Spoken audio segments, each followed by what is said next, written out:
صلوات بر محمد و آل محمد۔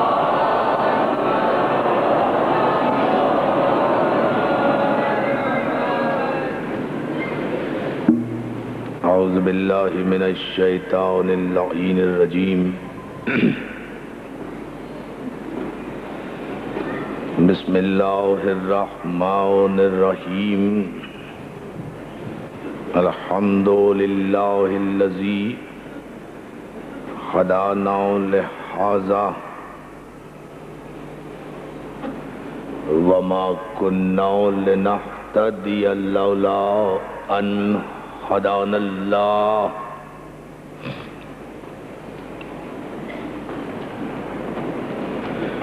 لقد جاءت رسل ربنا بالحق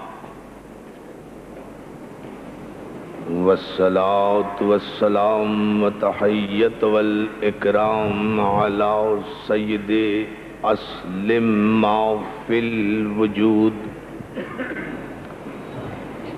سر اللہ فی کل موجود نقطۃ دائرۃ الوجود۔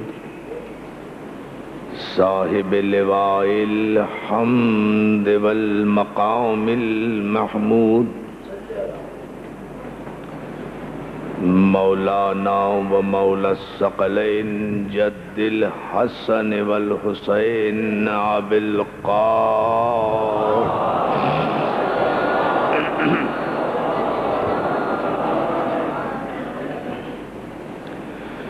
وآلہ الطیبین الطاہرین المعصومین المنتجبین المظلومین ولعنت اللہ علی اعدائہم اجمعین من یومنا ھذا الی یوم الدین۔ اما بعد فقد قال حق سبحانہ وتعالی فی محکم کتابہ الحکیم وانذر عشیرتک الاقربین۔ صلوات۔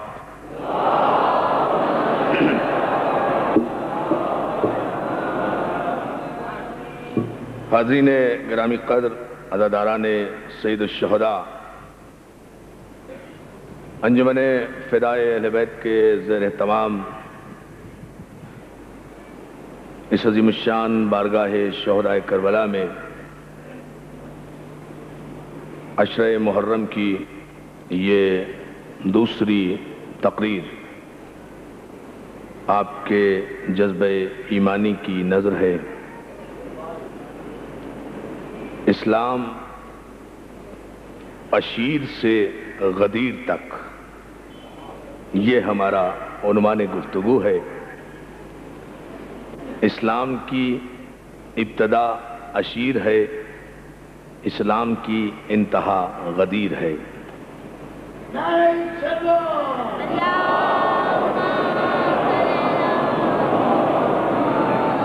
اسلام کا آغاز دعوت ذوالعشیرہ سے ہوا اور اسلام کی تکمیل غدیر خم میں ہوئی۔ ہمارا نقطہ نگاہ ان مجالس میں یہ ہے کہ اسلام کے نعرے بہت لگائے جاتے ہیں، اسلام کی باتیں بہت کی جاتی ہیں، اسلام کے قصیدے بہت پڑھے جاتے ہیں، اسلام پسندی کے بڑے جلوس نکالے جاتے ہیں، اسلام پسندی کے بڑے دعوے کیے جاتے ہیں، چاروں طرف اسلام کا شور نظر آتا ہے، لیکن یہ کوئی دیکھنے کی زحمت گوارا نہیں کرتا کہ آخر جس اسلام کا ہم نام لے رہے ہیں اس اسلام کی ابتدا کیا کسی بادشاہ کے دربار سے ہوئی یا ابو طالب کے گھر سے ہوئی؟ یہ ہے کلیہ، یہ ہماری گزشتہ روز کی مجلس کا خلاصہ ہے کہ اس اسلام کی ابتدا کہاں سے ہوئی، اس اسلام کا آغاز کہاں سے ہوا۔ یہ اسلام، متوجہ رہیں آپ میری طرف، تھوڑا سا وہ شارٹ سرکٹ والی بات ہے، متوجہ رہیں۔ اسلام کا آغاز کہاں سے ہوا، اسلام کی ابتدا کہاں سے ہوئی، اسلام نے اپنے پیروں پر کھڑے ہونے کے لیے سہارا کس گھر کا لیا؟ بڑی توجہ جانے محترم. اسلام نے اپنے پیروں پر کھڑے ہونے کے لیے سہارا کس گھر کا لیا؟ اسلام کو کس نے آگے بڑھ کر سہارا دیا؟ جب پیغمبر اسلام اعلان رسالت کر رہے ہیں، جب پیغمبر اسلام آغاز رسالت کر رہے ہیں، تو دیکھنا یہ ہے، پہلے تاریخ کے مورخ کو دیانتداری کے ساتھ یہ غور کرنا چاہیے، یہ سوچنا چاہیے، یہ فکر کرنا چاہیے کہ پیغمبر اسلام نے پہلا جو اعلان کیا تھا، جسے اعلان رسالت کہتے ہیں، وہ نہ تو دیوار کعبہ کے نیچے اعلان کیا تھا، نہ مکے کی کسی گلی میں اعلان کیا تھا، نہ محلے والوں میں کوئی اعلان کیا تھا، نہ اپنے دوستوں کے مجمع میں اعلان رسالت کیا تھا. قرآن کی آیتوں کی روشنی میں جو بات ابھر کر سامنے آتی ہے وہ صرف یہی ہے کہ جب آیت نازل ہوئی کہ وَانذِرْ عَشِيرَتَكَ الْأَقْرَبِينَ، اے میرے حبیب سب سے پہلے اپنے قرابت داروں کو دعوت ایمان دو، سب سے پہلے اپنے قرابت داروں کو ایمان کی طرف متوجہ کرو، سب سے پہلے اپنے عزیزوں میں اسلام پیش کرو. اور یہ منطق کا تقاضا بھی تھا، عدل الہی کا تقاضا بھی تھا کہ سب سے پہلے گھر والوں میں اپنا پیغام پہنچانا چاہیے، اس لیے کہ یہ دنیا کا اصول ہے کہ آپ کسی بھی تحریک کا آغاز کریں گے، اگر گھر والے ہی تحریک کی مخالفت کریں گے تو باہر والے اس کی کبھی حمایت نہیں کر سکتے. پیغمبر اسلام کو عالمگیر تحریک پہنچانا تھی ساری انسانیت تک، اس لیے خدا نے حکم دیا میرے حبیب پہلے اپنے گھر والوں میں یہ پیغام پہنچاؤ، اس لیے کہ گھر سے تائید ہو تو باہر تردید نہیں ہو سکتی. سلامات بھیجیں محمد و آل محمد پر. اور جو ہے نا دوست، ذرا سا میں آپ حضرات کی توجہ چاہوں گا اس ابتدا میں. گھر سے اگر تائید ہو تو باہر تردید نہیں ہوا کرتی. میرے حبیب سب سے پہلے اپنے قرابت داروں میں دعوت ایمان دو. صحیح بخاری کی شرح لکھنے والے علماء نے واضح طور پر اس آیت کی شان نزول میں ایک جملہ کہا ہے، اور میں اس پورے مجمع کی نظر آج کی مجلس میں یہی جملہ کرنا چاہتا ہوں کہ آیت کیا تھی؟ آیت تھی کہ اپنے قرابت داروں کو دعوت ایمان دو. آیت یہ ہے نا، اس کے علاوہ تو کوئی ترجمہ نہیں ہے. خوف خدا دلاؤ اپنے قرابت داروں کو، اپنے عزیزوں کو. شرح صحیح بخاری لکھنے والے نے ایک جملہ کہا کہ جب یہ آیت پیغمبر اسلام پر نازل ہوئی تو پیغمبر اسلام اس وقت غار حرا میں موجود تھے. آپ غار سے نیچے تشریف لائے، پہاڑ سے. یہ جملے ہیں حدیث کے، روایت کے، کہ پیغمبر اسلام اس آیت کے نزول کے بعد پہاڑ سے یہ کہتے ہوئے اترے، پہاڑ سے یہ کہتے ہوئے اترے، یا علی کھانے کا انتظام کرو، کافروں کو بلاؤ. یا علی یا علی یا علی. توجہ جانے محترم. صلوات میرے محمد و آل محمد. اب ذرا صاحب غور فرما لیجیے بھائی، شارح صحیح بخاری نے جو جملہ لکھا ہے وہ یہ ہے. آیت کیا ہے؟ اپنے قرابت داروں کو دعوت ایمان دو. پیغمبر کا جملہ کیا ہے؟ یا علی کھانے کا اہتمام کرو، کافروں کو بلاؤ. آیت کہہ رہی ہے قرابت داروں کو دعوت ایمان دو، پیغمبر کہہ رہے ہیں علی دعوت کا اہتمام کرو. کون ہے علی سے زیادہ پیغمبر کا قرابت دار؟ توجہ ہے نا دوستو؟ کون ہے علی سے زیادہ پیغمبر کا قرابت دار؟ کون ہے نزدیک حسب و نسب میں پیغمبر اسلام سے نزدیک تر؟ علی کے علاوہ کوئی نہیں ہے. لیکن سرکار ختمی مرتبت علی کو خطاب کر کے کہہ رہے ہیں کہ یا علی دعوت کا اہتمام کرو. علی کو دعوت ایمان اگر پیغمبر اسلام نہیں دیتے تو آیت کی خلاف ورزی کرتے ہیں. یا علی بھائی، بہت میں جرات کے ساتھ یہ بات کہہ رہا ہوں، یہ اس لیے کہ یہ ابتدائی زمانہ کی آیت ہے، ابتدائی دور کی آیت ہے، ابتدائی بعثت کی آیت ہے. تو اس آیت کی روشنی میں تو پیغمبر اسلام کو سب سے پہلے یہ کہنا چاہیے تھا نا کہ علی تم بہت زیادہ میرے قرابت دار ہو، سب سے پہلے تم کلمہ پڑھو، سب سے پہلے تم ایمان لاؤ، پہلے ایمان لاؤ اس کے بعد انتظام کریں گے. لیکن پیغمبر اسلام نے کہیں بھی علی کو دعوت ایمان نہیں دی. تو دو باتوں میں سے ایک بات ملت مسلمہ کو تسلیم کرنا ہے، یا تو معاذ اللہ یہ مانو کہ پیغمبر نے آیت قرآنی کی خلاف خلاف ورزی کی، اور اگر پیغمبر قرآن کی ایک آیت کی بھی خلاف ورزی کرے تو سارا قرآن مشکوک ہو کر رہ جائے گا، سارا ایمان مشکوک ہو کر رہ جائے گا۔ دوسرے معنی میں اپنی کتابیں پھاڑ کر پھینک دو، اپنی روایتیں دریا برد کر دو، آگ لگا دو اپنی روایتوں کو، اور تسلیم کرو کہ پیغمبر نے آیت کی تعمیل کی ہے، آیت کی مخالفت نہیں کی۔ پیغمبر نے علی کو دعوت کا اہتمام کرنے کا حکم دے کر واضح طور پر اعلان کر دیا کہ دعوت ایمان ان رشتہ داروں کو دینا ہے جو پہلے سے بے ایمان رہے ہو۔ بھائی بہت توجہ اداروں،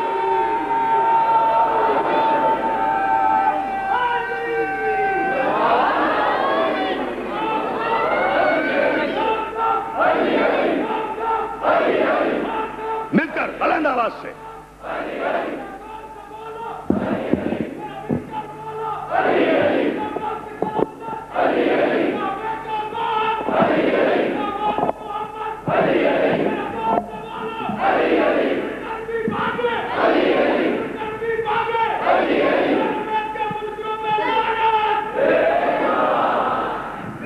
اتنی ہی بلند صلوات بھیجے نا محمد و آل محمد پر۔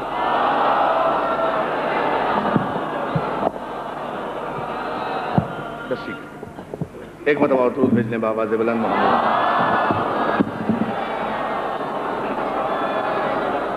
اب اسلام کا جہاں سے آغاز ہو رہا ہے، میں کل کی گفتگو میں آپ کی خدمت میں عرض کر رہا تھا کہ اسلام کا آغاز جہاں سے ہوا یہ پہلی دعوت ہے، دعوت ذوالعشیرہ، کہ جس میں پیغمبر اسلام نے خاندان والوں کو اکٹھا کیا ہے، اعزاء کو اکٹھا کیا ہے، قرابت داروں کو اکٹھا کیا ہے۔ ایک جملہ ہے بڑا لطیف سا، اگر آپ غور کر لیں، بڑے ٹھنڈے انداز میں کہوں گا اور آپ بھی اسے اسی محبت سے سن لیں۔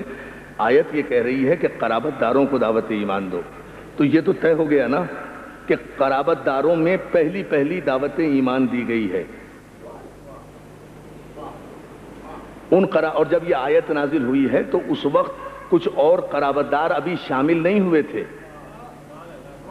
باقی قرابت داریاں بعد میں ہوئی ہیں۔ بہت توجہ جانا، باقی قرابت داریاں، باقی رشتہ داریاں بعد میں ہوئی ہیں۔ جب یہ آیت نازل ہو رہی ہے اس وقت کوئی کسی کا قرابت دار نہیں تھا، لیکن آیت کے تیور یہ ہیں، آیت کا جملہ یہ ہے کہ تم اپنا پیغام میرے حبیب سب سے پہلے رشتہ داروں میں پہنچاؤ، خاندان والوں میں پہنچاؤ، خاندان والوں میں پہنچاؤ، قرابت داروں میں پہنچاؤ۔ تو دوستو ایک بات تو طے ہے نا کہ جب اللہ یہ حکم دے رہا ہے کہ دعوت ایمان قرابت داروں میں دو، تو پھر میں تاریخ کے مورخ سے کچھ پوچھ کر کیا کروں گا؟ آیت نے خود واضح تو کر دیا کہ پیغمبر نے پہلی دعوت خاندان والوں میں کی ہے، گھر والوں میں دی ہے، دعوت ایمان گھر والوں میں دی ہے، محلے والوں میں نہیں دی۔ تو پھر اس دعوت پر جو بھی لبیک کہے گا وہ پہلا خاندان میں سے ہوگا، محلے والوں میں سے نہیں ہوگا۔ بہت توجہ، جو بھی کہے گا، جو بھی کہے، صلوات بھیجے نا محمد و آل محمد پر۔ دیکھیں اس کو، قرابت داروں میں ہے نا۔ مولا آپ کو سلامت رکھے، بہت شکر گزار ہوں آپ کی توجہات پر۔ بھئی اس میں جو بھی دعوت ایمان کو اس کو قبول کرے گا، جو بھی اس دعوت ایمان میں آگے بڑھے گا، وہ قرابت دار ہی تو ہوگا نا، کوئی دوست نہیں ہوگا، کوئی تعلقات والا نہیں ہوگا، قرابت دار ہوگا۔ اور جو بھی لبیک کہے گا وہ بھی قرابت دار ہوگا، جو بھی لبیک کہے گا وہ قرابت دار ہوگا۔ تو پیغمبر اسلام نے اس دعوت ذوالعشیرہ کا اہتمام کیا۔ میں کل عرض کر چکا تھا کہ حالانکہ جناب خدیجہ الکبریٰ سے شادی ہو چکی ہے، پیغمبر خود مختار زندگی گزار رہے ہیں، جناب خدیجہ الکبریٰ صاحب ثروت خاتون ہے، عرب کی عرب پتی خاتون ہے، ایسی خاتون کہ جس کی دولت کے صدقے میں عرب کے فقیروں کے پیٹ بھرے ہیں۔ وہ فاطمہ زہرا کی ماں کہ جس کی دولت کے صدقے کوئی رئیس نہیں تھا عرب میں، سب فقیر تھے۔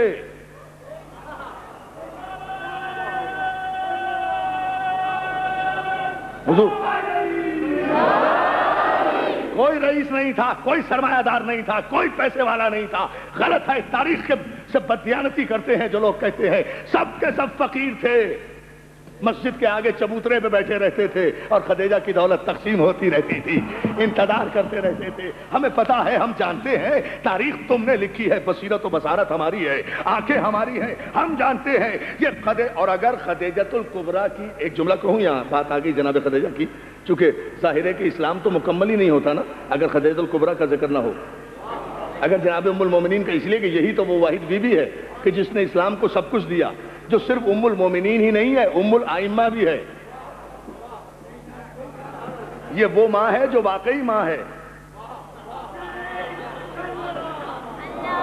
یہ وہ ماں ہے، یہ وہ ماں ہے جو واقعی ماں ہے، اور ماں بھی معصوموں کی ماں ہے، معصومین کی ماں ہے۔ توجہ، گناہگاروں کی ماں نہیں ہے، منافقوں کی ماں نہیں ہے، معصومین کی ماں ہے۔ وہ خدیجۃ الکبریٰ ہے جس کی دولت کے سطح میں عرب کے فقیروں کے پیٹ بھرے ہیں۔ اور یہ دوستو آغاز میں اسے مصائب نہ سمجھیے گا، لیکن ایک جملہ میں عرض کر رہا ہوں، جناب سید سجاد نے دربار شام میں یہ جملہ کہا ہے، یاد دلایا ہے جب یزید نے کہا ہے کہ آج تم ہمارے اسیر ہو، آج تم ہمارے غلام ہو، آج تم ہمارے قیدی ہو، تو سرکار سید سجاد نے یاد دلایا تھا، اے عرب کے رہنے والوں، تم میں تو عرب کی حمیت بھی باقی نہیں رہی، اگر تم میں حمیت عرب بھی باقی ہوتی تو تمہیں احساس ہونا چاہیے تھا کہ تمہارے تو سانسیں بھی ہمارے خاندان کی مقروض ہیں، تمہاری سانسیں بھی ہمارے خاندان کی مقروض ہیں۔ یزید نے پوچھا کس طرح؟ کہا اس طرح کہ ہماری دادی خدیجۃ الکبریٰ کی دولت خون بن کر تمہاری رگوں میں گردش کر رہی ہے، مگر بات وہی ہے، اپنے اپنے خون کی شرافت کی بات ہے، جنہیں ہم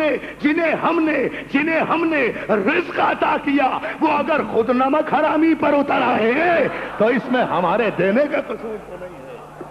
صلوات دینے بآواز بلند محمد علیہ محمد۔ آپ دیکھیں یہ جملہ، تمہاری سانسیں بھی ہماری مقروض ہیں، ہماری ماں خدیجۃ الکبریٰ کی دولت خون بن کر تمہاری رگوں میں گردش کر رہی ہے، اس کے بعد تم ہمیں اسیر کہتے ہیں، آزاد کردہ غلاموں کی اولادوں، اے ہمارے آزاد کردہ غلاموں کے بیٹو، تم ہمیں کہتے ہو۔ تو میں جو عرض کر رہا تھا کہ یہ جناب خدیجۃ الکبریٰ وہ بیوی ہے کہ جس کی دولت کے صدقے میں عرب کے فقیروں کے پیٹ بھرے ہیں۔ دعوت ذوالعشیرہ کے موقع پر جب یہ آیت نازل ہوئی ہے تو ظاہر ہے جناب پیغمبر اسلام کی جناب خدیجۃ الکبریٰ سے شادی ہو چکی تھی، یہ دعوت خدیجۃ الکبریٰ کے گھر میں بھی ہو سکتی تھی۔ توجہ ہے نا دوستو، یہ دعوت اصولاً جناب خدیجۃ الکبریٰ کے گھر میں ہونا چاہیے تھی، لیکن اللہ رے میں اس کی جزا تو اپنے مولا سے لوں گا، اس لیے کہ یہ جملہ میں نے تاریخ میں نہیں پڑھا، آپ سے تو صرف دعا لوں گا، بزرگوں سے، نوجوانوں سے حوصلہ افزائی لوں گا، لیکن اللہ سے اور مولا سے اس کی جزا لوں گا۔ جو جملہ میں کہنے جا رہا ہوں، یہ دعوت خدیجۃ الکبریٰ کے گھر میں بھی ہو سکتی تھی، مگر اللہ رے بصیرت پیغمبر اسلام نے اس دعوت کا اہتمام ہی ابو طالب کے گھر میں کیا، اس دعوت کا اہتمام ہی ابو طالب کے گھر میں کیا، تاکہ آئندہ 1400 برس میں آنے والے اسلام کے ٹھیکیدار جب اسلام کا نعرہ لگائیں تو اس پہلے گھر کو ضرور یاد رکھیں جہاں سے اسلام نے گھٹنیوں چلنا سیکھا تھا، جہاں سے اسلام نے گھٹنیوں چلنا سیکھا تھا، جہاں سے اسلام کا آغاز ہوا تھا، جہاں سے اسلام کی ابتدا ہوئی تھی۔ اس لیے کہ مسلمان تو یادگاریں بنانے کے قائل ہیں نا، کہ اگر کہیں اچھے کام کی ابتدا کسی گھر سے ہو تو اس کی یادگار بنا لیتے ہیں۔ نہیں، اسے یوں سمجھیں دوستو، ایک مرتبہ پھر یہ بات واضح ہو، ایک زمانے میں تحریک چلی تھی پی این اے کی، 8-10 سال 12 سال پہلے، تو لاہور کی ایک مسجد ہے، مسجد نیلا گنبد، اس سے ایک جلوس نکلا تھا بہت بڑا، اس پر بڑی فائرنگ وائرنگ ہوئی تھی، کچھ لوگ سیاسی طور پہ شہید ہو گئے تھے۔ تو اس مسجد نیلا گنبد کو باقاعدہ یادگار کے طور پر اسلام پسند مسلمان اب بھی یاد رکھتے ہیں، اور جب بھی کوئی احتجاجی جلوس نکالتے ہیں نا تو مسجد نیلا گنبد لاہور سے نکالتے ہیں۔ ان سے پوچھتے ہیں بھائی بادشاہی مسجد سے کیوں نہیں نکالتے؟ کہنے نہیں صاحب، بادشاہی مسجد اپنی جگہ ہے، لیکن یہ مسجد یادگار ہے کہ یہاں سے تحریک نظام مصطفیٰ کا ایک بہترین اور کامیاب جلوس نکلا تھا، یہاں لوگوں نے قربانی دی تھی، یہاں سے نظام مصطفیٰ کا آغاز ہوا تھا۔ تو مسلمانوں سے یہی تو میری بسد ادب اپیل ہے کہ ہم بھی تو اسی قانون کو تسلیم کرنے کے لیے تیار ہیں۔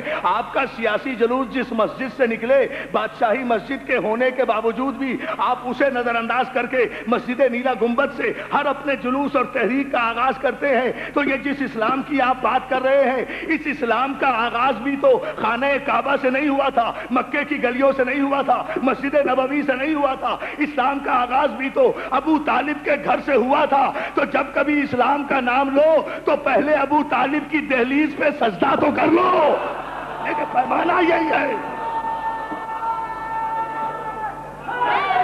اللہ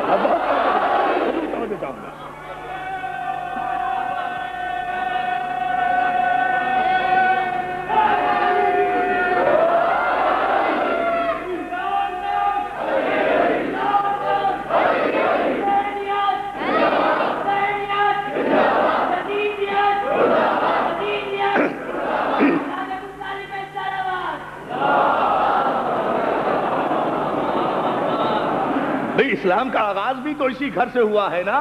تو سرکار ابو طالب کے توجہ ساری تمہید سے میں گزرا. میں آپ کی توجہات کا شکر گزار ہوں. مولا آپ کو سلامت رکھے. لیکن ہم تاریخ کا ایک ایک ورق انشاءاللہ اس اشرے میں پلٹیں گے اور بتائیں گے کہ غدیر تو نتیجہ ہے. پہلے عشیر کو سمجھو تو غدیر سمجھ میں آئے گا. غدیر اسی لیے سمجھ میں نہیں آئی کہ آپ نے غدیر کو صرف یہ سمجھا کہ یہاں مولا بنایا گیا ہے. ایسے ہی مولا نہیں بنایا. اس مولا کے پس منظر میں بہت کچھ ہے. بڑی قربانیاں ہیں اس مولا کے پس منظر میں. بڑے وعدے وفا کیے ہیں. تب کہیں لفظ مولا کا اہل ہوا ہے ابو طالب کا بیٹا.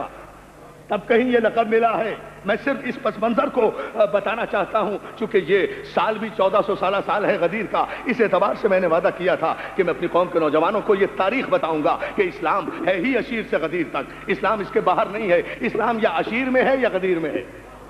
اور اتفاق یہ ہے کہ نہ عشیر میں کوئی غیر ہے نہ غدیر میں کوئی غیر ہے. عشیر میں بھی ابو طالب ہے, غدیر میں بھی ابو طالب ہے, اور کوئی نہیں ہے. there is no third person. بلند آواز سے پوری طاقت سے دونوں ہاتھ بلند کر کے اتنی بلند صلوات بھیجیں محمد و آل محمد.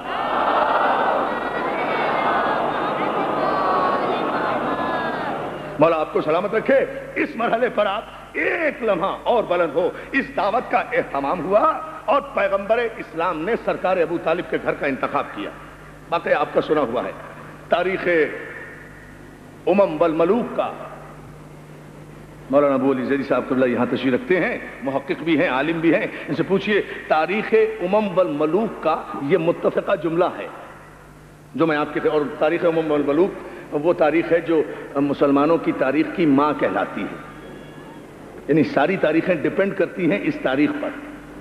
انتہائی مستند اور معتبر تاریخ ہے یہ. اس تاریخ امم والملوک کا یہ جملہ ہے کہ پیغمبر اسلام نے جب اس دعوت کا اہتمام کیا اور سارے کافر آ گئے, کھانا چن دیا گیا. گھر ابو طالب کا, کھانا ابو طالب کا, گوشت ابو طالب کا, برتن ابو طالب کے, آٹا ابو طالب کا, روٹی ابو طالب کی. کھانے والے کافر. ہے نا توجہ؟ یہ عجیب مسئلہ ہے. کھانے والے کافر, کھانے والے کافر. دسترخوان سج گیا. تاریخ امم والملوک کے یہ جملے ہیں. کھانا کھایا. اب ایک آپ بھی بڑے سکون سے بیٹھ جائیں اور میں بھی بڑے سکون سے. پھر مجھے مولا نے یہی عطا کیا ہے ایک جملہ. میں پھر یہاں بات روک رہا ہوں. پوچھے مولانا سے اور جن حضرات کے میرے دوستوں نے یہ تاریخ پڑھی ہے اور تاریخ میں یہ واقعہ پڑھا ہے, ان سے پوچھیں کہ گھر ابو طالب کا, کھانا ابو طالب کا, دسترخوان ابو طالب کا, برتن ابو طالب کے, کھانے والے کافر. چیلنج کر رہا ہوں میں. حقانیت اسے کہتے ہیں, صداقت اسے کہتے ہیں, لہجے کا اعتماد اسے کہتے ہیں. جو جملہ میں کہنے جا رہا ہوں, سارے کافروں سے کہا کھانا کھاؤ. اول تو کافروں میں اتنا اخلاق ہی نہیں ہوتا کہ کسی گھر والے سے بھی پوچھ لیں بھائی آپ بھی کھا لیں. اللہ اللہ. لیکن اس میں دو چار تھے کچھ بااخلاق قسم کے لوگ. ان کے نام تاریخ میں ہیں. انہوں نے کہا کہ آپ ہمیں تو کھانا کھلا رہے ہیں عبداللہ کے بیٹے, آپ خود کھانا کیوں نہیں کھا رہے؟ خدا کی قسم میں اس عشرہ محرم میں دعویٰ کر رہا ہوں کہ اس سے بڑا جملہ کہہ نہیں سکوں گا جو میں کہنے جا رہا ہوں کسی مجلس میں. 7 مقامات پر عشرے پڑھ رہا ہوں لیکن اس سے بڑا جملہ شاید نہیں کہہ سکوں گا جو مولا نے مجھے ابھی عطا کیا ہے. اس پر آپ غور کر لیں. پورے مجمع کی میں توجہ چاہتا ہوں. کہا کچھ کافروں نے کہا کھانا. لیکن ایک بات ذہن میں رہے آپ کے, بالکل سکون سے سنیے گا, اور جب تک نتیجہ نہ آئے جب تک بولیے گا نہیں. اس کے بعد پھر فیصلہ کن بات ہوگی. پیغمبر اسلام نے کہا کافروں سے کہ بھائی کھانا کھاؤ. کافروں نے کھانا شروع کیا. انہی میں سے چند کافر یہ کہتے ہیں, انہی میں سے چند کافر یہ کہتے ہیں اے عبداللہ کے بیٹے آپ ہمارے ساتھ کھانا کیوں نہیں کھا رہے؟ اب تاریخ کا جملہ دیکھیں آپ ہمارے ساتھ کھانا کیوں نہیں کھا رہے؟ پیغمبر اسلام کا جملہ سرکار خلق عظیم پر بھی فائز ہے نا. خلق عظیم کی اعلیٰ ترین مسند پر بھی بیٹھے ہوئے ہیں. سرکار فرماتے ہیں نہیں تم کھانا کھاؤ, میری مجبوری ہے, میں کھانا کھا نہیں سکتا. اللہ اللہ اللہ. نہیں نہیں نہیں دوستو, سمجھنا ہے یہ تو میری مجبوری ہے, میں کھانا کھا نہیں سکتا. کافروں نے بھی اصرار نہیں کیا, کھانا جو سامنے تھا کھانا شروع کر دیا. لیکن میں یہاں رکا ہوں, میں نے یہاں تاریخ کے مورخ سے پوچھا ہے, میں نے سجدے کیے ہیں ابو طالب کی عظمت کو اور پیغمبر اسلام کی بصیرت کو, سرکار خطی مرتبت کا عزم تو دیکھیے, آپ کی احتیاط تو دیکھیے. رسول ہیں, معصوم ہیں, نبی ہیں, خاتم النبیین ہیں, گھر بھی اپنا ہے, کھانا بھی اپنا ہے, دسترخوان بھی اپنا ہے, برتن بھی اپنے ہیں, گوشت بھی اپنا ہے, پکانے والے بھی اپنے ہیں, کھلانے والے بھی اپنے ہیں. لیکن دسترخوان پر کافر بیٹھے ہوئے ہیں تو طہارت و نفاست پیغمبری نے گوارا نہیں کیا کہ اپنا کھانا بھی کافروں کے ساتھ بیٹھ کر کھائیں, اپنا کھانا بھی کافروں کے ساتھ بیٹھ کر کھائیں, اپنا کھانا بھی کافروں کے ساتھ بیٹھ کر کھائیں. اے ابو طالب کو کافر کہنے والے تاریخ کے کافر مورخوں, جو محمد اپنے گھر میں اپنے دسترخوان پر اپنا کھانا ایک وقت میں کافروں کے ساتھ کھانا شریعت کے خلاف سمجھے, وہ 17 برس تک ابو طالب کے دسترخوان پر کھانا کیسے جائیے فیصلہ کیجیے.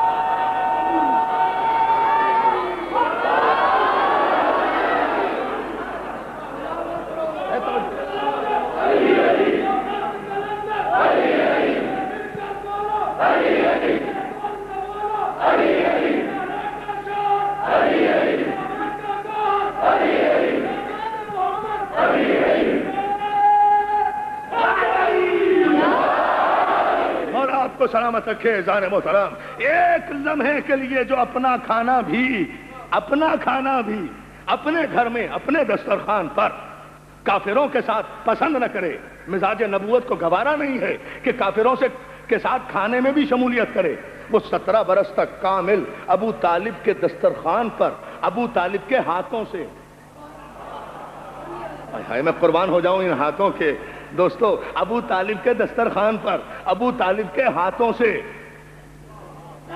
تاریخ ہشام میں یہ جملہ ہے جان محترم, مسلمانوں کے دوسرے بڑے مورخ نے ہشام نے یہ جملہ لکھا ہے کہ ابو طالب کا طریقہ یہ تھا, کھانے کا وقت آتا تھا تو دسترخوان بچھاتے تھے, دسترخوان کے قریب مسند بچھاتے تھے, مسند پر مسند نشین رسالت کو بٹھاتے تھے, دائیں جانب علی کو بٹھاتے تھے, ادھر جعفر کو بٹھاتے تھے, ادھر عقیل کو بٹھاتے تھے, برابر میں خود بیٹھتے تھے, روٹی کا نوالا توڑتے تھے, شوربے میں بھگوتے تھے, اسے نرم کرتے تھے, پھر اپنے دست مبارک سے پہلا نوالا محمد ابن عبداللہ کے دہن اقدس میں دیتے تھے, پھر دوسرا نوالا علی کو دیتے تھے, پھر نوالا محمد کو دیتے تھے, پھر نوالا علی کو دیتے تھے. ابو طالب اپنے ہاتھوں سے محمد اور علی کو رزق دیا کرتے تھے. اے نبی والو تم بھی خوش رہو, اے علی والو تم بھی خوش رہو, میں تو ابو طالب والا ہوں. نبی والے کہتے ہیں ساری دنیا کو نبی رزق دیتا ہے, علی والے کہتے ہیں ساری دنیا کو علی رزق دیتا ہے. نبی والے بھی ٹھیک کہتے ہیں, علی والے بھی ٹھیک کہتے ہیں. نبی والے کہتے ہیں نبی رزق دیتا ہے, علی والے کہتے ہیں علی رزق دیتا ہے,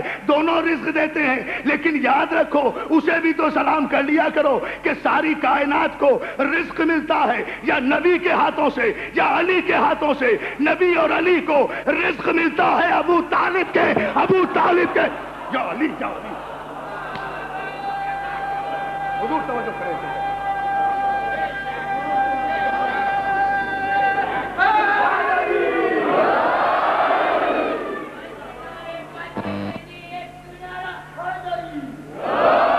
بلند ترین صلوات بھیجیں بآواز بلند محمد وآل محمد.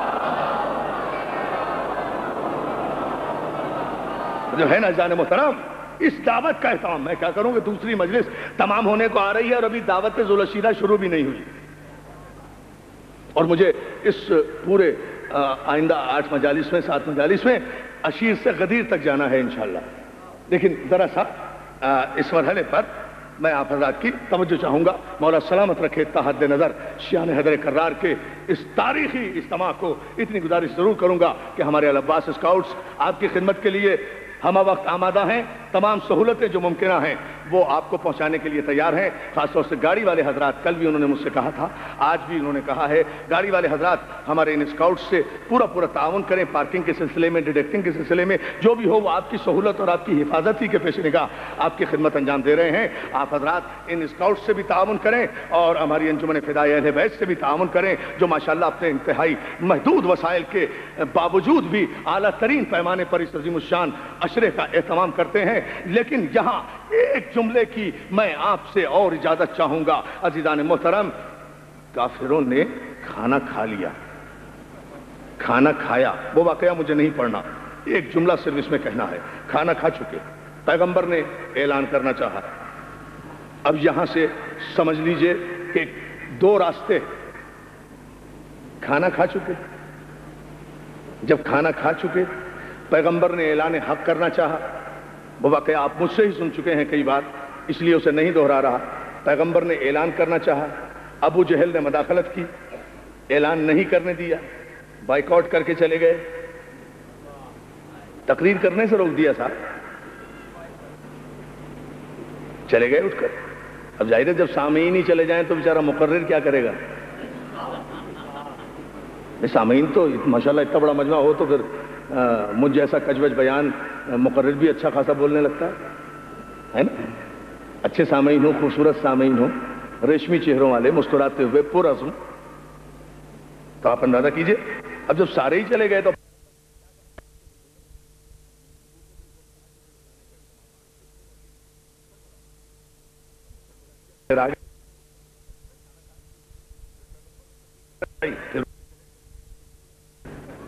پیغمبر نے کہا بھائی پھر بلاؤ انہیں تیسرے دن. پھر تیسرے دن کھانا کھانے آ گئے. یہ بڑا کمال ہے، کھانا کھانے آ جاتے تھے. بھائی ایک دفعہ ناراض ہو کے چلے گئے ہو، جاؤ بائیکاٹ کر کے چلے گئے ہو، چلے جاؤ، پھر دوبارہ کیوں آ رہے ہو؟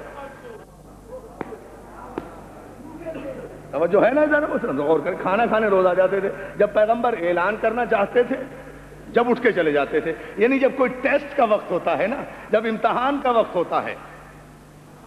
کافروں کا مزاج ہی یہ ہے، دسترخوان پہ ساتھ رہتے ہیں، جب کوئی امتحان کا وقت ہو تو پیغمبر کو اکیلا چھوڑ جاتے ہیں.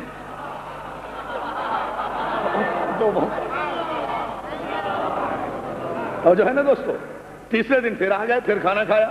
اب ایک جملہ ہے جس کے لیے میں آپ کو، میں یہ بار بار پڑھا، میں یہ نہیں کہہ رہا کہ میں نے یہ اس سے پہلے نہیں پڑھا، لیکن ریلیٹ کر رہا ہے میرے مضمون سے، اس لیے وہ پورا واقعہ نہیں پڑھا ہوں. ایک جملہ ضرور کہہ کے میں آگے بڑھوں گا، جہاں سے ایک فیصلہ کن نتیجہ انشاءاللہ آپ کی خدمت میں پیش کر رہا ہوں، اور راستے بتا رہا ہوں کہ کہاں سے راستہ غدیر تک گیا اور کہاں سے راستہ شام تک گیا. راستے سے یہ بتانے ہیں، جیسے ایک ٹرننگ پوائنٹ ہے یہ ٹاپک کا. تیسرے دن پیغمبر نے پھر تقریر کرنا چاہی. پھر ابو جہل نے حسب عادت شور مچایا.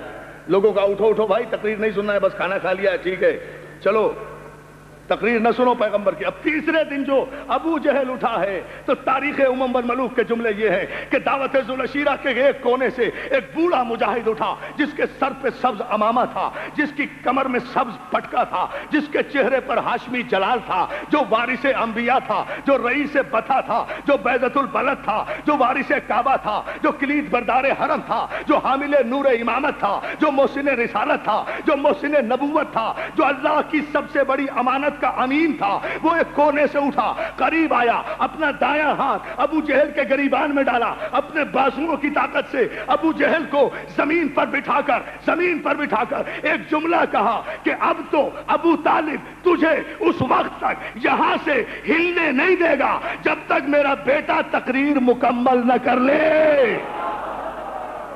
توجہ ہے نا جانے محترم؟ ابھی غور فرمائیں آپ، ابھی کوئی نعرہ نہیں. ایک نتیجہ جو جہاں سے میں راستہ بتا رہا ہوں کہ اشیر سے غدیر تک راستہ کون سا گیا.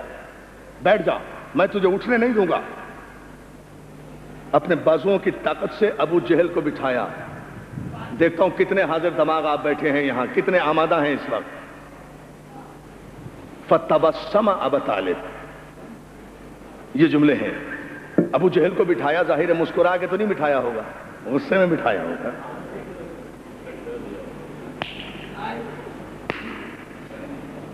اب مجھے لطف آ رہا ہے پڑھنے کا، اس لیے ذرا سا آپ غور کریں. ظاہر ابو جہل کو بٹھا رہے ہیں تو کوئی مسکرا کے تو نہیں بٹھایا ہوگا، غصے میں بٹھایا ہوگا، بیٹھ جا. لیکن تاریخ کے جملے ہیں فتبسم ابو طالب. ابو طالب مسکرائے، مسکرا کر پیغمبر کے چہرے کی طرف نظر کی. اللہ رے احتیاط! ابو جہل پہ نظر کی تو غصے سے، رسالت پر نظر کی تو مسکراہٹ کے ساتھ. ابو جہل کو بٹھایا، رسالت کو مسکرا کے دیکھا اور کہا قم یا سیدی و مولایا، قم یا سیدی و مولائی، اے میرے سید اے میرے مولا، اے میرے مولا، اے میرے مولا، چچا کہہ رہا ہے بھتیجے کو، باپ کہہ رہا ہے بیٹے کو، میرے مولا آپ کھڑے ہو جائیں، میرے مولا آپ کھڑے ہو جائیں۔ ارے غدیر تو عشیر ہی میں مکمل ہو گئی تھی۔ میرے خیال تو یہ ہے کہ اسی دن مشیت نے طے کر لیا ہوگا، اے 40 کافروں کے سامنے میرے حبیب کو مولا کہنے والے ابو طالب، ہمیں بھی قسم ہے اپنے عزت و جلال کی کہ اگر ہم بھی 1,40,000 تازہ تازہ حاجیوں کے مجمع میں تیرے بیٹے کو مولا نہ بنا دیں تو ہمیں خدا نہ کہنا۔ توجہ ہے نا جان محترم؟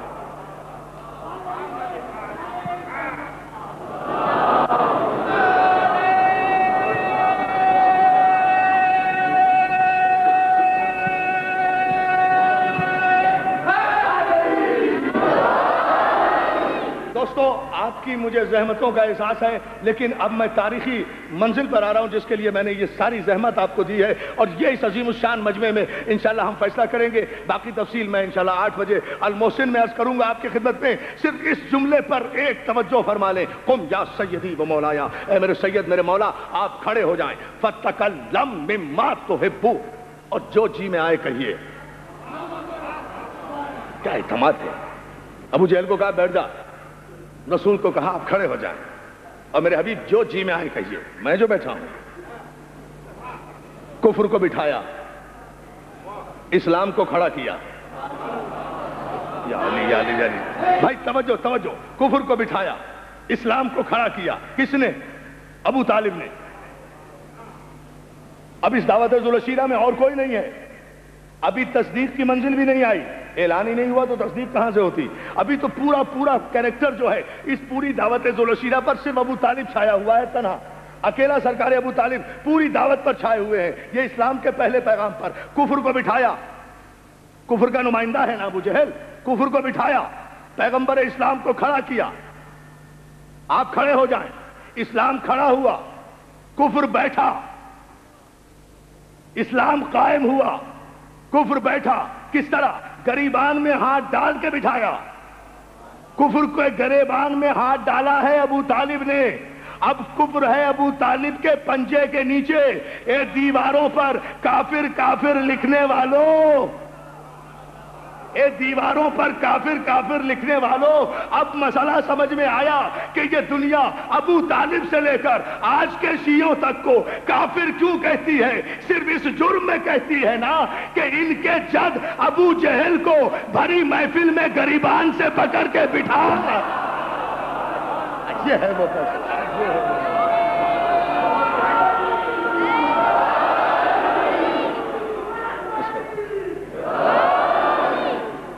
بھائی بلند ترین سلامت سلامت رہو، بلند ترین صلوات دے محمد و آل محمد پر۔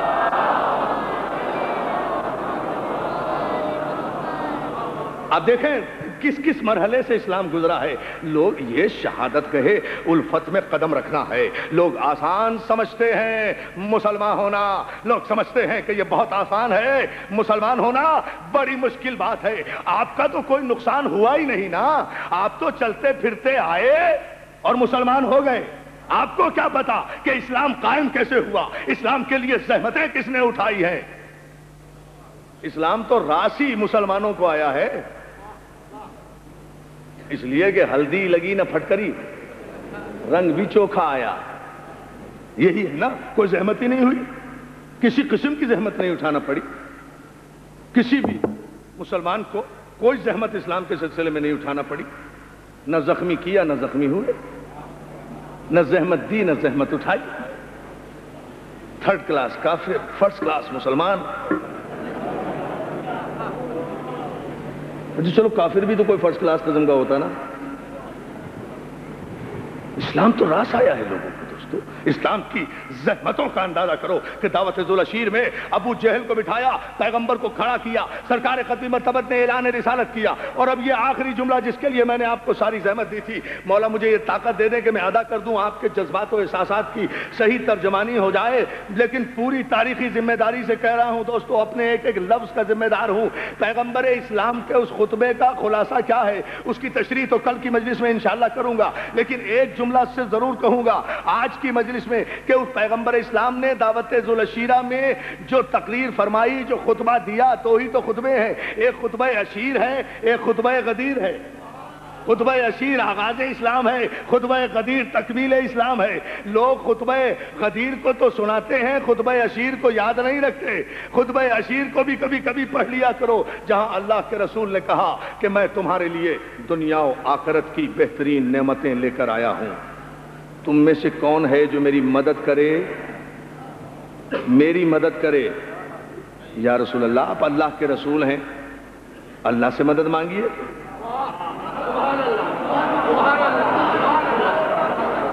نہیں، آغاز اسلام جہاں سے ہے نا بھائی، وہیں سے مدد ہے، وہیں سے مدد ہے، جہاں سے اسلام کا آغاز ہو رہا ہے۔ اور مدد بھی کون مانگ رہا ہے؟ جو کائنات کا رسول ہے، جو علی کا بھی رسول ہے۔ وہ کہہ رہا تم میں سے کون ہے جو میری مدد کرے۔ یا رسول اللہ، یہ لفظ مدد نہ کہیں، آپ کے کلمہ پڑھنے والوں کو ناگوار گزرتا ہے مدد مانگنا۔ تو شاید یہی جواب ہوگا کہ بھائی میں تو مدد کے بغیر چل نہیں سکتا، یہ مجھ سے بھی زیادہ با اختیار ہوں گے، انہیں مدد کی ضرورت نہیں ہوگی۔ لیکن بہرحال میری سنت تو یہی ہے، تم میں سے کون ہے، تم میں سے کون ہے جو میری مدد کرے۔ amongst you who administer my cause، یہ ہے decline and fall of the Roman Empire کا جملہ ایڈورڈ گبن کا۔ تم میں سے کون ہے who will help me، کون میری مدد کرے گا۔ پورے مجمع پر جب سناٹا تھا تو مدد کا لفظ چونکہ پیغمبر نے استعمال کیا تھا، اس لیے جواب دینے والے 12 برس کے بچے نے بھی یہی جملہ کہا، یا رسول اللہ I will help you، میں آپ کی مدد کروں گا، I will obey you، میں آپ کی اطاعت کروں گا، I will follow you، میں آپ کا اتباع کروں گا، I will break down the bones of your enemies، میں آپ کے دشمنوں کی ہڈیاں توڑ دوں گا۔ یہ یورپی مفکروں نے لکھا ہے کہ یہ 12 برس کا بچہ کہہ رہا ہے I will break down the bones of your enemies، میں آپ کے دشمنوں کی ہڈیاں توڑ دوں گا، میں آپ کے دشمنوں کی ہڈیاں توڑ دوں گا، میں آپ کی مدد کروں گا، میں آپ کی مدد کروں گا۔ ابھی مدد کی نہیں، مدد کروں گا۔ جیسے ہی علی نے یہ جملہ کہا، ویسے ہی پیغمبر نے علی کو قریب بلایا، پیار سے بچے کی گردن پہ ہاتھ پھیرا، پورے مجمع کو خطاب کر کے کہا یاد رکھو، سن لو اور سمجھ لو، علی آج ہی سے میرا بھائی ہے، میرا وزیر ہے، میرا جانشین ہے، میرا خلیفہ ہے۔ ابھی مدد کی نہیں، صرف علی نے وعدہ کیا ہے، وعدہ کیا ہے، مگر پیغمبر وعدہ نہیں کر رہے۔ پیغمبر اسی دن سے علی کو اپنا ولی بنا رہے ہیں، وعدے پر ولی بنا رہے ہیں، اس لیے جانتے ہیں کہ کس شریف باپ کا بیٹا ہے، کی ضرورت نہیں ہے۔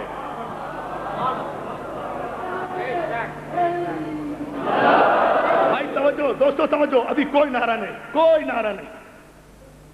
ایک نتیجہ مجھے دینے دے اختتام مجلس پر، ظاہر ہے کہ دامن وقت میں گنجائش نہیں رہی، انشاءاللہ پھر المحسن میں عرض کروں گا، لیکن اس جملے پر ذرا سی آپ توجہ فرما لیں کہ یا رسول اللہ میں آپ کی مدد کروں گا۔ پیغمبر کہتے ہیں کہ جو بھی میری مدد کرے گا وہ میرا ولی ہوگا، وہ میرا جانشین، وہ میرا خلیفہ۔ عشیر میں کہا ہے، اسی وعدے کو تو مشیت نے یاد دلایا ہے غدیر میں، میرے حبیب وعدہ پورا کرو، اس لیے کہ رسالت اگر وعدہ خلاف ہو جائے تو رسالت ہی ختم ہو جاتی ہے۔ تم نے وعدہ کیا تھا، اس وعدے کا اعلان کرو، چونکہ علی نے جو وعدہ کیا تھا تم سے، ایک وعدہ تم نے کیا تھا علی سے، ایک وعدہ علی نے کیا تھا تم سے۔ مسئلہ یہ ہے کہ علی نے جو تم سے وعدہ کیا تھا نا بزم میں، اسے علی نے پورا کیا ہے میدانوں میں، اس لیے تم بھی اپنا وعدہ جو ہے وہ گھر میں نہ کرو، اپنا وعدہ پورا کرو، تم بھی میدانوں میں کھل کر اعلان کرو۔ فَإِن لَمْ تَفْعَلْ فَمَا بَلَّغْتَ رِسَالَتَهُ، اور اگر تم نے ایسا نہ کیا تو ہم سمجھیں گے کہ تم نے کوئی کار رسالت. یہ تو انشاءاللہ آخری مجلس میں اس کی تفصیل بتاؤں گا. لیکن یہ وعدہ کیا علی نے، یہ وعدہ کیا علی نے، وہ وعدہ کیا پیغمبر نے. تو دوستو پیغمبر نے کہا کیا؟ بس اس جملے پر توجہ.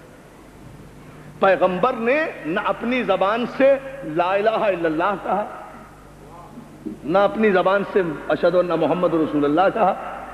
پیغمبر نے نہیں کہا. سب سے پہلے اشہد ان لا الہ الا اللہ، اشہد ان محمد رسول اللہ، یہ سب سے پہلے علی نے اپنی زبان پر جاری کیا. گواہی تو علی نے دی ہے نا، گواہی تو علی نے دی ہے نا دوستو، گواہی تو علی نے دی.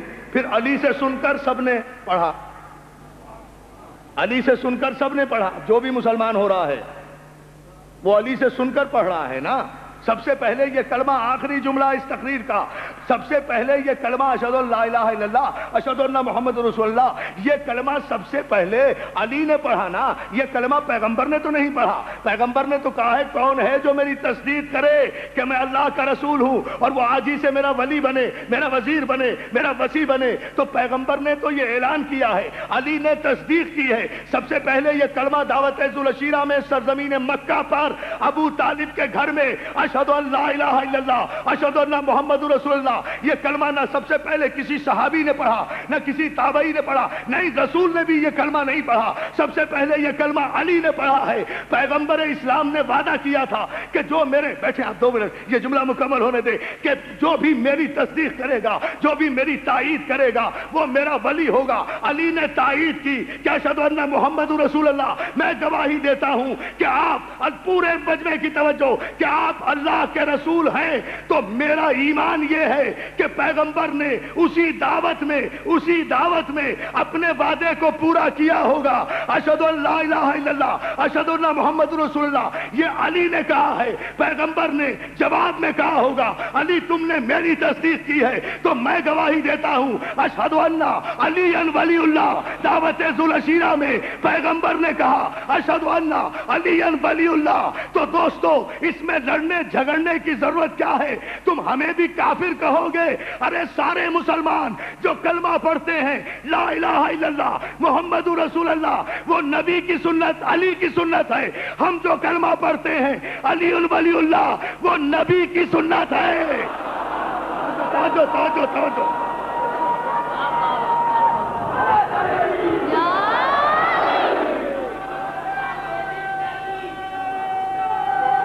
بیٹھو بیٹھو، بس ایک نعرہ ہونے دو.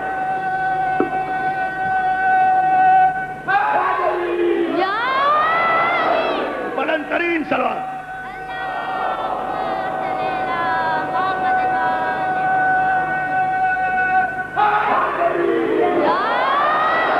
سلامت رہو، مولا سلامت رکھے.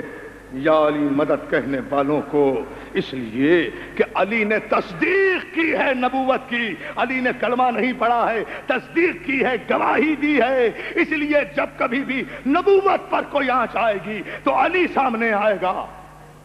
چاہے حسن کی صورت میں آئے، چاہے حسین کی صورت میں آئے، چاہے عباس کی صورت میں آئے، چاہے آج کوفے میں مسلم ابن عقیل کی صورت میں آئے. آہا، یہ ہے حقانیت، یہ ہے حقانیت. ہر جگہ علی. کوفے میں مسلم کی صورت میں علی، مسلم کے یتیم بچوں کی صورت میں علی، سکینہ کی صورت میں علی، زینب کی صورت میں علی، عباس کی صورت میں علی، اکبر کی صورت میں علی، برچھی کھائے علی، تیر کھائے علی، لاشا پامال کرائے علی.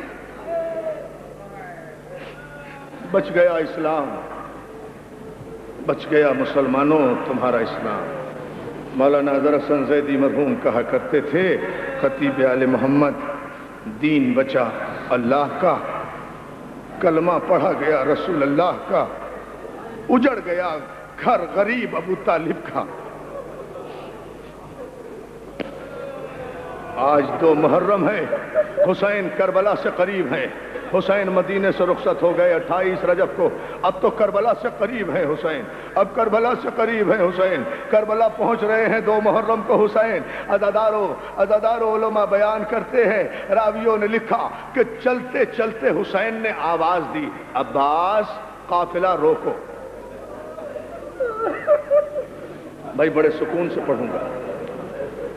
بی بی زینب یہ کہتی ہیں کہ اگر کوئی ہمارے فضائل میں توجہ نہ کرے تو ہمیں غم نہیں ہوتا, لیکن اگر کوئی میرے بھائی کے مصائب میں نہ روئے مجھے بہت تکلیف ہوتی ہے.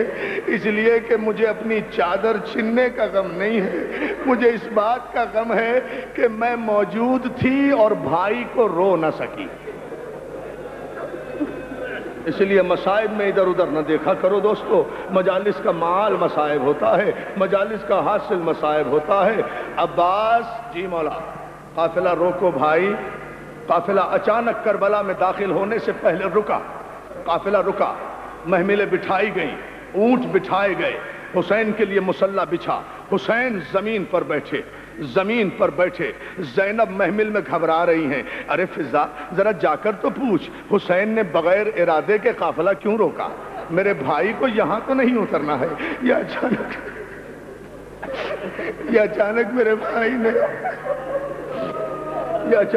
بھائی نے قافلہ کیوں روکا. ایک جملہ مجھے کہنا ہے دوستو, میرے بھائی نے اچانک قافلہ کیوں روکا. عزاداروں محمل کا پردہ بار بار اٹھ رہا ہے. فضا اتر کے حسین کے پاس آئی, فضا اتر کے حسین کے پاس آئی. ایک مرتبہ ابھی فضا حسین کے قریب پہنچی تھی کہ زینب نے بھی دیکھا, فضا نے بھی دیکھا, عباس نے بھی دیکھا کہ فرزند رسول مصلی سے کھڑا ہو گیا. میرا مولا حسین مصلی پر کھڑے ہو کر کوفے کی طرف رخ کر کے کہتے ہیں علیک السلام یا سفیرۃ الحسین. جزاک اللہ جزاک اللہ جزاک اللہ جزاک اللہ. مولا تمہیں سلامت رکھے. کیا مجلس ہو. ہاں رو, اسی طرح رو دوستو. مجھے عشق ہے مصائب سے دوستو, میں خود بھی رونا چاہتا ہوں. رو فاطمہ زہرا کا گھر اجڑ رہا ہے, رو بطول کی بیٹیوں کا گھر اجڑ رہا ہے. آج محرم کی 2 تاریخ ہے. میری ماں بہنوں اللہ تمہارے پردے سلامت رکھے. ایک جملہ عزادارو, چند جملے مجھے کہنے دیں. ایک مرتبہ حسین نے جواب سلام دیا. زینب گھبرا کے محمل سے اتری. فضا میرے بھائی نے کس کے سلام کا جواب دیا. حسین نے کہا بہن زینب قریب آ جاؤ, بہن زینب آ جاؤ. زینب چادر سنبھالے ہوئے بھائی کے قریب آ گئی. اب دائیں جانب حسین کے زینب ہے, بائیں جانب عباس ہے. زینب پوچھ رہی بھیا کسے سلام کیا. حسین رو کر کہتے ہیں مسلم نے سلام آخر کیا تھا.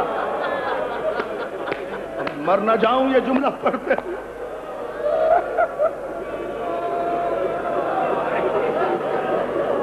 بہن مسلم نے سلام آخر کیا تھا. زینب اور عباس تڑپ کے کہتے ہیں مولا کہاں ہے مسلم. کہا دیکھنا چاہو گے کہاں مولا دکھائیں. حسین نے دایاں ہاتھ زینب کی آنکھوں پر پھیرا, بایاں ہاتھ اعجاز امامت کا عباس کی آنکھوں پر پھیرا. کوفے کی سرزمین بلند ہوئی. بہن ذرا دیکھو تمہیں مسلم نظر آئے گا. زینب اور عباس نے دیکھا. حسین نے پوچھا زینب مسلم نظر آیا. زینب میری ماں بہنوں یہ جملہ سنو.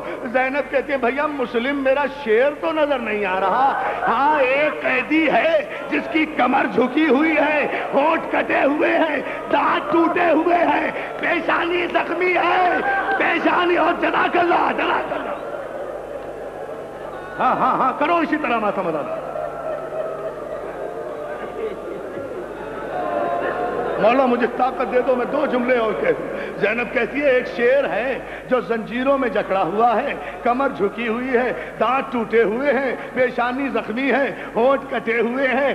ایک جلاد نے زنجیر پکڑی ہوئی ہے, دوسرے جلاد کے ہاتھ میں تلوار ہے. قلعے کی فصیل پر ایک ضعیف کو قیدی بنا کے لے جایا جا رہا ہے. حسین کہتے زینب یہی تو میرا غریب مسلم ہے, یہی ھذا سفیرۃ الحسین. حوصلہ حوصلہ. ہاں 2 جملے, بہت بڑی مجلس ہو گئی لیکن 2 جملوں کی اجازت اور چاہوں گا. یہی تو ہے سفیر, یہی تو سفیر حسین ہے, یہی تو میرا غریب مسلم بھائی ہے, یہی تو میرے چچا کا بیٹا ہے. عزادارو جملہ سنیں گے آپ. ایک مرتبہ جناب زینب اور عباس نے دیکھا کہ جناب مسلم کو جلاد کھینچتے ہوئے قلعے کی فصیل پر لے گئے. ایک مرتبہ جلاد نے مسلم کی گردن قلعے کی دیوار پر رکھی. ابھی تلوار بلند کرنا چاہتا تھا جلاد کہ جناب مسلم نے یا علی کہہ کے اپنی گردن کو قلعے کی دیوار سے اٹھایا, کربلا کی طرف رخ کر کے کہا السلام علیکم یا ابا عبداللہ, اے فرزند رسول میرے مولا کوفے نہ آنا, مولا خط لکھ چکا ہوں, کوفیوں نے غداری کی. جزاک اللہ, جزاک اللہ, مولا تمہیں سلامت رکھے, مولا تمہیں آباد رکھے. لو دوستو, دو جملے, قیامت کی مجلس ہو گئی ہے. ایک ہاں نہ میرے نوجوان دوست ہاتھ نہ جوڑو بلکہ ایک جملہ سنو. جناب مسلم نے کہا مولا مجھے معاف کر دینا, مولا کوفے نہ آنا. میری ماں بہنوں, مولا تمہیں سلامت رکھے, ہزاروں کی تعداد میں آئی ہو نا, لو یہ جملہ سن لو. جناب مسلم کہتے ہیں مولا کوفے نہ آنا, سارا کوفہ باغی ہو گیا ہے, میں خط لکھ چکا ہوں, کوفیوں نے وفاداری نہیں کی. اس کے بعد کا جملہ میں بڑے سکون سے پڑھوں گا مگر برداشت کر لینا. جناب مسلم کی زبان سے جو آخری جملہ نکلا ہے, تلوار اس کے بعد چل گئی. مسلم نے آخری جملہ کہا مولا حسین, اور اگر آنا بہت ہی ضروری ہو تو کوفے میں اکیلے آنا, زہرا کی بیٹیوں کو ساتھ نہ لانا, زینب و کلثوم کو. جزاک اللہ. زہرا کی بیٹیوں کو, ادادارو دو جملے, زہرا کی بیٹیوں کو ساتھ نہ لانا, زینب و کلثوم کو نہ لانا. اتنا کہا, جلاد کی تلوار چلی, مسلم کی گردن کٹ کر قلعے میں گری, مسلم کا لاشا زمین کوفہ پہ آیا. سن لیا آپ نے جملہ, سن لیا, میں نے تو ختم کر دی مجلس اسی جملے پر. ادادارو, مسلم کا لاشا زمین پہ آیا, مسلم کا لاشا اکیلا کوفے کی سرزمین پر پڑا ہے. عباس سے یہ برداشت نہیں ہو سکا. کیوں نہیں ہو سکا؟ جس غازی عباس کے علم کے نیچے بیٹھے ہو نا, عباس سے یہ منظر دیکھا نہیں گیا. عباس کی بہن کا سہاگ ہے نا مسلم.